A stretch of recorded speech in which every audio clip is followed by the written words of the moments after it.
मैं फिर आपके सामने हाजिर हूँ स्टैटिक जीके का एक नया टॉपिक लेकर। बहुत हॉट टॉपिक है जो एग्जाम में जिससे क्वेश्चन बहुत बन सकते हैं, इंपॉर्टेंट क्वेश्चन बन सकते हैं। भारत में 5G सेवा, ये काफ़ी मुद्दा हॉट रहा है करंट अफेयर्स में कि प्रधानमंत्री मोदी ने 1 अक्टूबर 2022 को नई दिल्ली से प्रगति मैदान से 5G सेवा की लॉन्चिंग की है। तो 5G सेवा की लॉन्चिंग कहाँ से की गई है? प्रगति मैदान से, दिल्ली के प्रगति मैदान से, ये ध्यान रखेंगे। कितने शहरों में 5G सेवा पहले बार में लॉन्च की गई है? 13 शहरों में पहली बार में लॉन्च की गई है। इस 5G सेवा के लॉन्च करने के साथ साथ ही 4 अक्टूबर से भारतीय मोबाइल कांग्रेस का शुरुआत हो रहा है। भारतीय मोबाइल कांग्रेस का आयोजन हो रहा है। तो भारतीय मोबाइल कांग्रेस का आयोजन कब से हो रहा है? 4 अक्टूबर। तो भारतीय मोबाइल कांग्रेस का विषय क्या रहेगा? नया डिजिटल विश्व। 4 जो 4G टेक्नोलॉजी है हमारे मोबाइल कम्युनिकेशंस की, तो उसकी स्पीड मैक्सिमम जाती है 1 Gbps। 1 Gbps, 1 GB को हम ये भी लिख सकते हैं 1 GB कॉस्ट होता है 1024 MB। ठीक है, इसको ध्यान रखेंगे। 1G बराबर 1024 MB, ये भी एग्जाम में क्वेश्चन पूछ लेता है। ठीक, जबकि 5G की स्पीड कितनी रहेगी? 20 Gbps, 20 Gbps, मतलब 20 गुना ज़्यादा। कितने गुना ज़्यादा है? 20 गुना ज़्यादा है। ये 4 नहीं है, ये इसको ध्यान रखेंगे, ये 1 Gbps है। इसके बाद देखते हैं 5G मशीन टू मशीन संचार की सुविधा प्रदान करने वाली पहली प्रौद्योगिकी होगी जो इंटरनेट ऑफ थिंग्स की नींव है।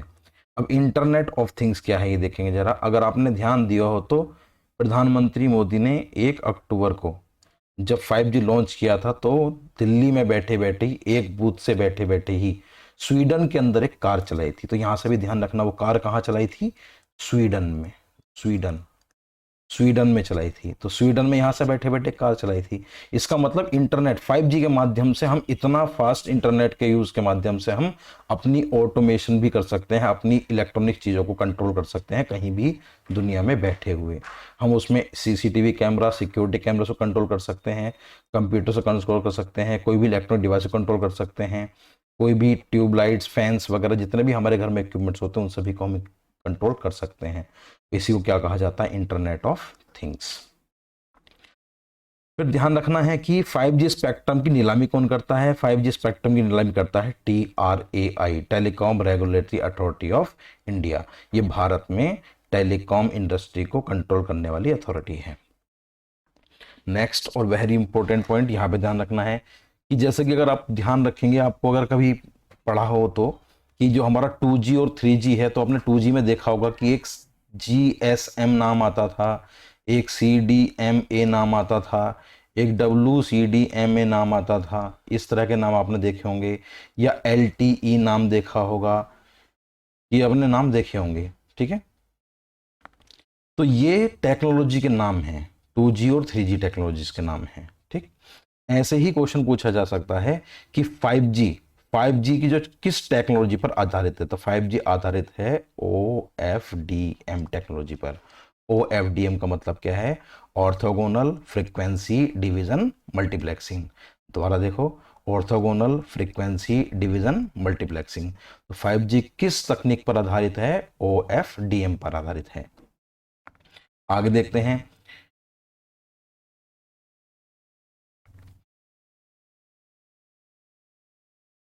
फिर एक क्वेश्चन ये बनता है कि इतनी हाई स्पीड इंटरनेट किस तकनीक के माध्यम से, तकनीक तो हम पढ़ चुके हैं, लेकिन फिजिकली या फिर किस चीजों के माध्यम से इतना हाई स्पीड डाटा हम ट्रांसमिट कर पाते हैं? तो वहां पर एक कॉन्सेप्ट आता है ऑप्टिकल फाइबर का, कि ऑप्टिकल फाइबर के माध्यम से हम हाई स्पीड इंटरनेट को अचीव कर पाते हैं, बहुत ज़्यादा डाटा एक साथ भेज सकते हैं। तो ऑप्टिकल फाइबर के अंदर क्या तकनीक होती है उसको समझ लेते हैं। ऑप्टिकल फाइबर के अंदर एक टेक्नोलॉजी या तकनीक या सिद्धांत होता है। तो यहाँ से क्वेश्चन बनता है कि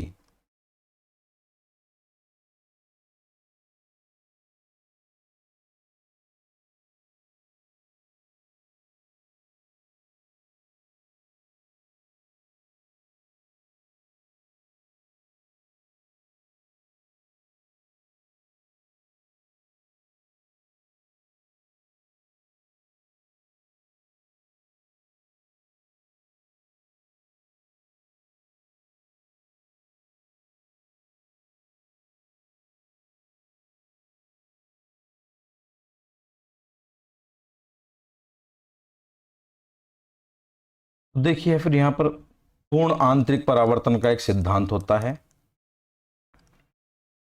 जिस सिद्धांत के द्वारा इतना हाई स्पीड इंटरनेट अचीव करा जा सका है। अब ये पूर्ण आंतरिक परावर्तन क्या होता है और ये किस में यूज होता है? तो आपने ये सुना होगा कि ऑप्टिकल फाइबर्स का यूज किया जाता है डाटा ट्रांसमिशन करने के लिए, हाई स्पीड डाटा ट्रांसमिशन करने के लिए ऑप्टिकल फाइबर्स का यूज किया जाता है। तो ऑप्टिकल फाइबर्स आप देखोगे तो आपके घरों में जो भी इंटरनेट आता है उसमें एक छोटे छोटे पतले तार होंगे इस तरह के, और इस तरह के तारों के माध्यम से आपके घर में हाई स्पीड इंटरनेट आता है। तो इसी के द्वारा पूरे देश में जाल बिछाया जाता है और इसी के माध्यम से इंटरनेट की स्पीड को इतना ज़्यादा अचीव किया जा सका है।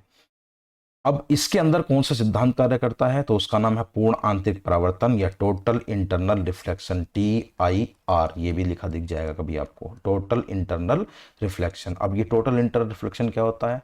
तो इसमें एक बात ध्यान रखनी है कि टोटल इंटरनल रिफ्लेक्शन हमेशा तब होगा जब प्रकाश सघन माध्यम से विरल माध्यम में जाएगा। मतलब सघन माध्यम से विरल माध्यम में जाएगा और वो अपने पाथ से थोड़ा विचलित हो जाता है तो उसको बोलते हैं अपवर्तन। अगर वो टकरा करके वापस आ जाता है या किसी दिशा में पहुंच जाता है तो उसको बोलते हैं परावर्तन। और जब वो टकरा करके पूरा उसी दिशा में वापस जिस दिशा से आया था उसी में चला जाता है तो उसको बोलते हैं पूर्ण आंतरिक परावर्तन। अब ये पूर्ण आंतरिक परावर्तन हो जाता है मतलब सघन माध्यम से विरल माध्यम में आने पर वह प्रकाश बिना अपनी एनर्जी खोए वापस आ जाता है, तो जिसके द्वारा हम बिना लॉस के एक अच्छा डाटा ट्रांसमिशन अचीव कर पाते हैं। तो यहाँ पर ध्यान रखना है आपको, TIR की शर्तें यहाँ से क्वेश्चन बनते हैं कि किरण को सघन माध्यम से विरल माध्यम में यात्रा करनी होती है, पहला पॉइंट ये होता है TIR के लिए। और अपवर्तन कोण क्रांतिक कोण C से अधिक होना चाहिए। देखो यहाँ से ये क्रांतिक कोण है, अपवर्तन कोण हमेशा क्रांतिक कोण से हमेशा ज्यादा होना चाहिए। तो क्रांतिक कोण का मतलब होता है जहां पर हमारी किरण कितने पर चली जाती है, 90 डिग्री पर। इसका मतलब हमको हमेशा आई की वैल्यू कितनी रखेंगे, C से ज्यादा। क्रांतिक कोण C से हमेशा, क्रांतिक कोण C से अधिक होना चाहिए अपवर्तन कोण। अब ऑप्टिकल फाइबर किस चीज का बना होता है? ऑप्टिकल फाइबर ग्लास और प्लास्टिक से बना हुआ एक बहुत पतला फाइबर है जिसके त्रिज्या 10⁻⁻⁶ मतलब बहुत बारीक तार होता है। इसके अंदर डाटा ट्रांसमिशन का काम होता है ऑप्टिकल्स के माध्यम से, मतलब प्रकाश तरंगों के माध्यम से। इलेक्ट्रोमैग्नेटिक वेव्स बोलते हैं इनको, EM वेव्स, इलेक्ट्रोमैग्नेटिक वेव्स, इनके माध्यम से होता है। यह आंतरिक परावर्तन के सिद्धांत पर कार्य करती हैं, बिल्कुल ठीक, ये हम पढ़ भी चुके हैं। और यह बहुत कम हानि के साथ लंबी दूरी में डाटा और प्रकाश पारेषण के लिए हल्का, तेज और उपयोगी होता है। तो मैं आपको बता चुका था कि इसमें बिना बहुत कम लॉस के साथ हम एक डाटा ट्रांसमिशन अचीव कर पाते हैं। तो ध्यान रखना है कि ऑप्टिकल फाइबर किस सिद्धांत पर कार्य करता है? पूर्ण आंतरिक परावर्तन के सिद्धांत पर कार्य करता है। अब यहीं पे एक क्वेश्चन और आते हैं कि पूर्ण आंतरिक परावर्तन के सिद्धांत पर क्या क्या चीजें कार्य करती हैं या क्या क्या उदाहरण है। तो हीरे का जगमगाना, ये पूर्ण आंतरिक परावर्तन है। मिराज मतलब जो हमारा रेगिस्तान में हमको दिखाई देता है वो मिराज। पानी में हवा के बुलबुले का चमकना, जो चमक हमको लगती है कि कुछ अंदर है, कुछ चमक रहा है, तो वो चमक भी हमें पूर्ण आंतरिक परावर्तन के कारण ही दिखाई देती है। आगे हम देखते हैं कि ऑप्टिकल फाइबर, इसमें भी कौन सा सिद्धांत कार्य करता है? पूर्ण आंतरिक परावर्तन का। तो ये सभी जितने भी एग्जाम्पल्स हैं हमारे सारे पूर्ण आंतरिक परावर्तन के हैं, आप इसको एक बार देख लेना, यहां से क्वेश्चन एग्जाम में पूछे गए। आगे चलते हैं, पहली पीढ़ी से 5वीं पीढ़ी तक के टेलीकॉम कम्युनिकेशन मतलब मोबाइल कम्युनिकेशन का विकास। तो अगर हम बात करें फर्स्ट जनरेशन की, तो फर्स्ट जनरेशन की शुरुआत 1980 के दशक में हुई थी, 1980 के दशक में हुई थी, तब ये लॉन्च किया गया था। और ये एनालॉग सिग्नल, ये ध्यान रखना, एनालॉग सिग्नल्स पर कार्य करता था। आपने देखा होगा कि पहले बहुत हैवी से फोन होते थे पुरानी मूवीज में, और वो ट्रंक कॉल्स लगाए जाते थे, और ट्रंक कॉल करने के लिए पहले से उन्हें बताना पड़ता था कि हमको ट्रंक कॉल करना है, तो वो मैनुअल स्विचिंग के माध्यम से कॉल्स को लगाया जाता था और केवल वॉइस कॉल की सुविधा प्राप्त होती थी। तो देखो यहाँ पर 1G के अंदर वॉइस सिग्नल्स प्राप्त होते हैं हमको, केवल ऑडियो ही जा सकती थी। और एनालॉग सेलुलर फोन होते थे, मतलब तारों के माध्यम से होता था सब कुछ, जहां जहां पर तार बिछे होंगे वहीं वहीं पर जाएगा। और उसकी टेक्नोलॉजी का नाम उस समय होता था NMT या AMPS। आगे हम बढ़ते हैं तो 1990 के दशक में 2G लॉन्च हुआ, और 2G लॉन्च होने के साथ में अब digital signal, digital radio signal, मतलब अब तार की आवश्यकता तो नहीं थी, लेकिन हम डिजिटली बिना तार के माध्यम से अपना डाटा, अपनी वॉइस और डाटा ट्रांसमिट कर पाने में संभव हुए। तो 2G में वॉइस और डाटा दोनों हो सकता था, लेकिन बहुत डाटा ट्रांसमिट करने की जो क्षमता थी वो बहुत कम थी। तो वॉइस और डाटा दोनों ही किया जा सकता, लेकिन एक समय पर एक का प्रयोग कर सकते थे। और मैंने आपको थोड़ी देर पहले बताया था कि इसमें टेक्नोलॉजी यूज होती थी GSM और CDM में, TDM में, WCDM में। इस तरह की टेक्नोलॉजी का प्रयोग हम 2G में करते थे। अगर आपको याद हो तो उस समय पर GSM सिम अलग आते थे और CDM में फ़ोन अलग आते थे। रिलायंस और टाटा ने CDM में फ़ोन्स अपने लॉन्च किए थे उस समय पर, और GSM के सिम्स मिलते थे। तो हम सिम यूज़ करते थे 2G वाले, वो GSM सिम होते थे। आगे फिर यहाँ से फुल फॉर्म भी क्वेश्चन आते हैं, वो मैं आपको आगे बताऊंगा कि इनकी फुल फॉर्म्स क्या होती हैं। फिर आया 3G का दौर। 3G का दौर आया है 2000 से के करीब से दोनों छुआना शुरू हुआ है, और उसके बाद से भारत के अंदर 3G एक बड़े स्तर पर हमने अभी तक यूज़ किया है 4G से पहले। अब 3G के अंदर डाटा ट्रांसमिशन की स्पीड बढ़ गई। वॉइस तो था ही था, डाटा ट्रांसमिशन की स्पीड बढ़ गई और वीडियो सिग्नलिंग भी स्टार्ट हो गई। मतलब हम वॉइस कॉल भी करने में सक्षम हैं और वीडियो कॉल भी करने में सक्षम हैं, ठीक। और डाटा ट्रांसमिशन की स्पीड बढ़ गई थी। उसके बाद हम आगे चलते हैं तो हमें 4G, हमने 2010 के आसपास, 2009 में 2010 के आसपास इसको देखना शुरू किया है। और अब जियो ने एक बहुत बड़ा क्रांति की थी 4G के नेटवर्क में, तो वो सब हमको यहाँ हम सबको याद होगा उसके बारे में। अब मैंने आपको थोड़ी देर पहले बताया था कि 4G स्पीड 100 Mbps से लेकर के 1 Gbps तक की पीक स्पीड पर लॉन्च होता है। और ये 3D वर्चुअल रियलिटी का मतलब हम जो वीडियो गेम्स खेल पाते हैं, इतने हैवी वीडियो गेम्स खेल पाते हैं, वो 4G की स्पीड से ही संभव हुआ है, ठीक है। उसके पहले इतने हैवी गेम्स और इतने वर्चुअल रियलिटी वाले गेम्स हम कभी नहीं खेल पाए हैं। और आपने देखा होगा कि PUBG वगैरह जैसे गेम बहुत फेमस हुए हैं 4G लॉन्च होने के बाद। तो 3D वर्चुअल रियलिटी किससे पॉसिबल हुई थी? 4G से, और आगे अभी 5G से तो और भी पॉसिबल हो जाएगी। तो यहाँ पर देखते हैं हम, तो 4G लॉन्च होने के साथ साथ क्या हुआ था कि 3G की स्पीड में इन्हेंसमेंट हुआ था। हाई स्पीड IP नेटवर्क्स हमको मिल गए थे, और 4G IP मोबाइल नेटवर्क भी IP के माध्यम से शुरू हो गए थे। फिर आगे बढ़ते हैं। अब मैंने यहाँ पर एक लिस्ट जारी की है, लिस्ट दी है, जिसमें हमने जो सिम की टेक्नोलॉजी के आधार पर जो फुल फॉर्म्स वगैरह हमसे पूछी आती हैं, उनके क्वेश्चन यहाँ से बन जाते हैं। तो जिसके हमसे पूछा था कि GSM की फुल फॉर्म क्या है, कि global system for mobile communication, GSM की फुल फॉर्म है। आपने देखा होगा कि GSM के बाद में GPRS आने लगा था। GPRS का मतलब बहुत हल्की स्पीड का इंटरनेट हमारे फोन में यूज होता था, और GPRS 2G के साथ ही यूज होता था। तो जो 2G के साथ में वॉइस के साथ इंटरनेट जो हमारा फैसिलिटी, उसको बोलते थे हम GPRS। और उसका फुल फॉर्म क्या है? General package radio service. इसके बाद हम देखते हैं, उसके बाद GPRS के बाद में, अगर आपको ध्यान हो तो जब हम इंटरनेट, पहले जो फोन आते थे नोकिया वाले और उनमें हम इंटरनेट यूज करते थे, तो इंटरनेट ऑन करने के बाद में यहाँ पर एक लिखा हुआ आता था, तो बॉक्स बना आ जाता था, तो उसको बोलते थे EDG। और EDG का मतलब है enhance data rate for GSM evaluation. मतलब GSM के सिम के अंदर ही डाटा की स्पीड को थोड़ा और इनहेंस कर दिया गया था, और उसको बोल दिया गया था EDG। उसके बाद में UMTS आया है, और UMTS हम कब देखते हैं? 3G फोन्स में हम देखते हैं। तो जब भी हम अपने फोन्स की सेटिंग को चेक करते हैं, तो फोन की सेटिंग में सिम कम्युनिकेशन को हम देखते हैं, सिम वाले ऑप्शन को देखते हैं या इंटरनेट वाले ऑप्शन को देखते हैं, तो हमको यहाँ पर 3G के अंदर लिखता मिलता है 3G या UMTS, इस तरह के सेटिंग्स में देखने को मिलता है। फिर उसके बाद अभी हम जब 4G फोन यूज करते हैं, तो हमारे फोन पे या तो H बना आता है या H+ बना आता है।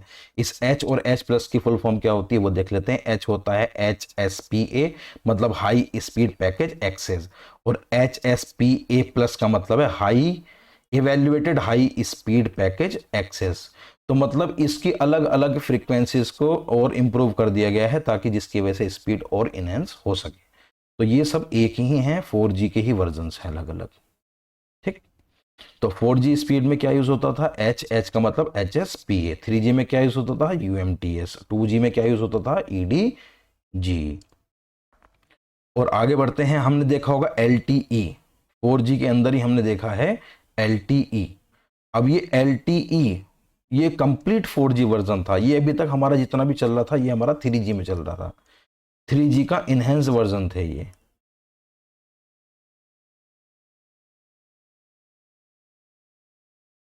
लेकिन इसके बाद में क्या आया? LTE। और आपने एक टेक्नोलॉजी देखी होगी VoLTE, phone VoLTE, voice over long term evolution, ठीक है। LTE या VoLTE आपने देखे होंगे फोन्स के अंदर सेटिंग्स होती थी, ये किस फोन में मिलती थी हमको, 4G फोन्स में मिलती हैं। और 4G फोन्स में भी अब एक वर्जन और आता है LTE, मतलब लॉन्ग टर्म इवोल्यूशन एडवांस्ड। तो ये सब 4G वर्जन है। ये सब कौन से वर्जन है, 3G वर्जन है। और ये सारे कौन से वर्जन हैं, 2G वर्जन है। अब इसमें एग्जाम के पॉइंट ऑफ व्यू से आपको क्या रखना है, GSM की full form global system for mobile communication, GPRS general package radio services, EDGE enhanced data rate for GSM evaluation, UMTS universal mobile telecommunication system, HSPA high speed package accessing और LTE long term evaluation. ये सब exam में important question बन सकते हैं, ध्यान रखना। आगे बढ़ते हैं। तो जितना अभी तक हमने पढ़ा है उस पर बेस्ड, 5G के ऊपर बेस्ड ये क्वेश्चन बन सकते हैं, चाहे वो कंप्यूटर अवेयरनेस के बन जाए या जनरल अवेयरनेस के बन जाए, लेकिन एग्जाम में इनसे क्वेश्चन बन सकते हैं। तो देखेंगे क्या क्या क्वेश्चन बन सकते हैं। तो हमने देखा है अभी थोड़ी देर पहले कि 5G नेटवर्क की मैक्सिमम डाटा रेट कितना हो सकता है। अगर आपसे पूछा जाए 4G का मैक्सिमम डाटा रेट, तो वो होता था हमारा 1 Gbps, लेकिन 5G का कितना होता है, 20 Gbps। तो आंसर क्या हो जाएगा इसका, सी। अगला देखो, 5G टेक्नोलॉजी में जो एंटीना यूज होता है वह किस टेक्नोलॉजी वर्क करता है, वो एंटीना मैसिव MIMO पर यूज करते हैं, पर यूज किया जाता है या वर्क किया जाता है, उसका वर्क होता है। अब ये क्या होता है उसके बारे में आपको सोचने की जरूरत नहीं, टेक्निकल हो जाएगा बहुत ज्यादा। आगे देखते हैं, 5G के अंदर किस प्रकार के स्विच का प्रयोग किया जाता है। 5G के अंदर पैकेट स्विचेस का प्रयोग किया जाता है। आगे, वह कंपनी जिसने सबसे पहले 5G नेटवर्क को लॉन्च किया, एरिक्सन। किस कंपनी ने किया है, एरिक्सन ने। सबसे पहला 5G नेटवर्क किस देश के द्वारा डेवलप किया गया था, ये डेवलप किया गया था साउथ कोरिया के द्वारा, ये ध्यान रखना है। 5G टेक्नोलॉजी को किसने डेवलप किया था, अब कोई एक व्यक्ति या एक कंपनी नहीं थी, इस कंपनी का नाम था 3GPP। अब अगर आप देखें तो पीछे चलते हैं, तो मैंने यहाँ पर फोटो के अंदर दिखा रखा है 3GPP का मतलब है थर्ड जनरेशन पार्टनरशिप प्रोग्राम या project, third generation partnership project. इसकी फुल फॉर्म होता है G3GPP की। तो 3GPP कोई एक व्यक्ति या एक कंपनी नहीं है, ये अलग अलग जनरेशन से कंपनियों का एक ज्वाइंट प्रोजेक्ट है। तो कभी क्वेश्चन आए तो ध्यान रखना कि किसने डेवलप किया है, ये 3GPP ने डेवलप किया है। आगे देखते हैं, 5G NR में NR की फुल फॉर्म क्या है, 5G NR में NR की फुल फॉर्म है न्यू रेडियो, ध्यान रखना है, न्यू रेडियो। और OFDM, ये 5G किस टेक्नोलॉजी वर्क करता है, OFDM पर, इसकी फुल फॉर्म क्या है, ऑर्थोगोनल फ्रीक्वेंसी डिवीजन मल्टीप्लेक्सिंग। तो मुझे उम्मीद है कि आपको ये टॉपिक समझ में आया होगा। अगर आपको ये टॉपिक समझ में आया है तो इसे फॉरवर्ड करें और लोगों तक भी अवेयरनेस को पहुंचाएं, और ज़्यादा से ज़्यादा शेयर करें, सब्सक्राइब करें और लाइक करें। Thank you very much.